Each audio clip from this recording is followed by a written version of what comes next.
அரியேனே சிவனே உன்னை போற்றிட, அரியேனே சிவனே உன்னை போற்றிட, அறியாமை அறிந்தே என்னை ஏற்றிடு, அறியாமை அறிந்தே என்னை ஏற்றிடு.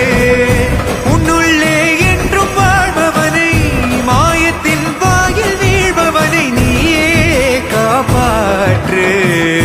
என்னை ஆளும் சிவனே உன்னை போற்றினேன்.